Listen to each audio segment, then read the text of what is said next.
What's going on, everybody? My name is Ben, and welcome back to the bench for a brand new episode here on Ben Bills with Joe. We are back on our MC205, and today I'm really hoping to go ahead and get this fuselage all nicely buttoned up, which means finish off the cockpit, make some seat belts, get everything glued together, and then I can move on to the wings, and I want to do a little scratch building, a little bit of wiring as well in the wheel bay. That's an area that I think really could do with a little bit of an upgrade. So let's go ahead and get out our parts and get started. Now, last week I did miss an episode, so this is exactly as it was 2 weeks ago. We have everything painted. We have all of it detail painted as well. We have flat coated everything. Came in with a little bit of Tamiya paneling accent and gave it a little bit of shadow here and there. So I think we are ready to go ahead and move on with seat belts. And the seat belts I'm going to go ahead and make out of Tamiya tape and some tissue for the rear back pad. Once that is all done, I can glue everything together, install it into the back of the seat, add in one extra little lap connection, and I think we're good to go ahead and drop it into the cockpit and button it all up. So let's go ahead and grab our Tamiya tape, grab some solder. We're going to use some 0.3mm solder for the buckles. Then we'll get onto the cockpit installation, get everything glued in, and then fingers crossed, we can move on to a little bit of fine tuning, fill up some seams, and move on to the wings. So lots to do here, guys. Let's go ahead and jump into our first time lapse. Let's get this party started.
All right, everybody, we are back, and so far so good. The fuselage went together beautifully. All the parts and pieces were glued together. Everything fit right up inside that fuselage area. I'm going to have to come in eventually and install the armor plate for the headrest and add a little bit more detail when it comes to the seat belts. It needs 2 extra straps. But otherwise, seatbelts went together great. I just used some Tamiya tape and some solder bent into shape. I tried using my references as a bit of a guide. It's not perfect though, but I think it's going to pass for the old 3-foot rule, so I'm good with that. We still have to install the gun sight and the compass, but I figure we'll get those a little bit later once I get to the cockpit masking, installation, and painting. So we're going to move on now to the wings. Now this is an early series one, so it doesn't have the longer 20mm Mauser cannons. These have the short rifle caliber barrels that just poke out out ever so slightly out of the leading edge of the wing, and not exactly right out the middle of it, a bit more towards the top of the leading edge. So what we're going to go ahead and do is we're going to clean up the wings, and we're going to replace those molded in gun barrels with some metal tubing. Now I've got some hypodermic needles that I've got sitting around here. We're going to use those to go ahead and add in a little bit of a metal gun barrel that is a bit more in scale than my brass tubing I typically use. So let's go ahead and jump on in there. We're going to start out with the wing guns. We're going to get that all nicely assembled. And then I want to turn my attention over to the wheel bay. There's a little section right in the middle of that bay that requires a lot of extra work. So I'm going to go ahead and string in some wire using solder. That's going to be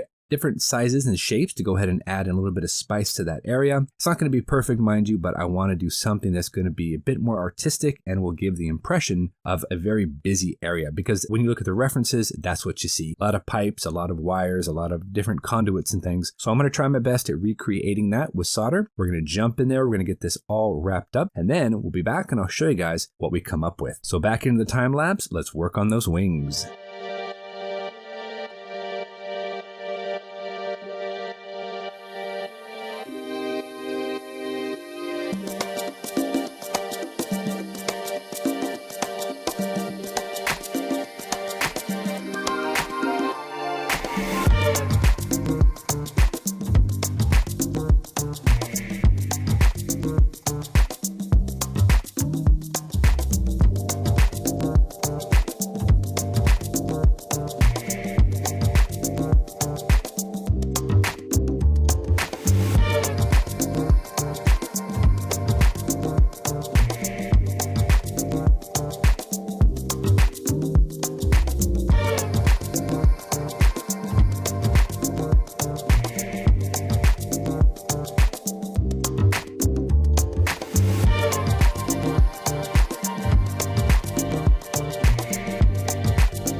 Alright everybody, we are back, and after a little bit of work here, we've got our fuselage all nicely buttoned up. We've got the headrest in there, we've got our intake there with our sand filter. We are missing the tip though, but we'll get at that a little bit later. We've got everything sandwiched in, including we put in those gun troughs, and those fit beautifully. I'm really happy with how those just dropped right into place. A little bit of a seam here towards the undersurface of the fuselage, and a little bit on the upper area. A couple of swipes with the jeweler file, that's going to take those right off. We do have to be very careful though of this forward vent.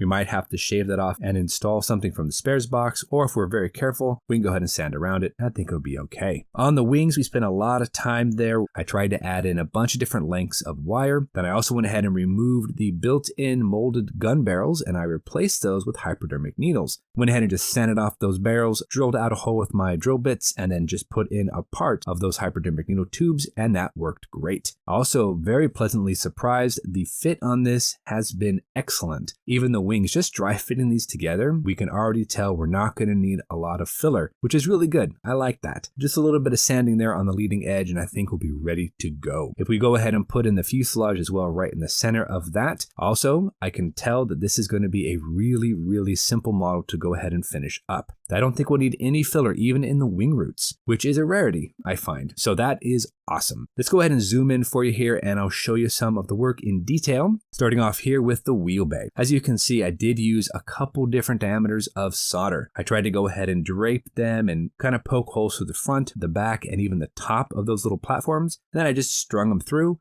glued them in with some super glue, and a little bit of accelerator. As you can see here, we do have a couple of other holes that are going to be for the actuators for the landing gears, as well as the front actuator for the doors. And as you can see, there's not a lot of room in there, so I had to be very careful that I didn't block any of the openings for the different actuators or struts. So I don't really know if I've succeeded just yet until I go ahead and glue these together. And then, well, we'll see what we did. Hopefully everything fits in. I tried to leave as much room as I could in there and still add in wires to get this thing looking a bit more lived in, add some spice to it. You'll also notice that the cockpit is all together. I did add in that armor plate right behind the pilot's seat. And of course, I added in all those seat belts. The seat belts are just Tamiya tape, a little bit of tissue for that back cushion, and then some solder for the buckles. Nothing too fancy. I think they look the part. They're not perfect, but they'll work. And you'll notice also I have a little bit of cleanup to do here along the top seam, along the back of the fuselage, and the lower portion of the fuselage. But I don't think that's going to be too hard to do. A little bit of super glue, just sand it down. It's going to be great. It's going to be nice and smooth. And then onto the wings, I did remove these molded in gun barrels and added in some hypodermic needles to go ahead and add in a little bit more in scale rifle barrels. Because remember, this is a series 1, so they won't have the cannons. These are rifle caliber machine guns. So I went ahead and added those in, and I think it looks much more in scale and it fits decently. Like I mentioned, I used a couple different sizes of solder, ending up with my 0.3mm right here. I love this stuff. It's great, very easy to use. I actually have more than I needed right here, so I'll put these in the spares box and I'll use them as I come up with other projects. So yeah, so far so good, guys. This kit is coming along. I'm loving the fit. This thing is almost just dropping right into place.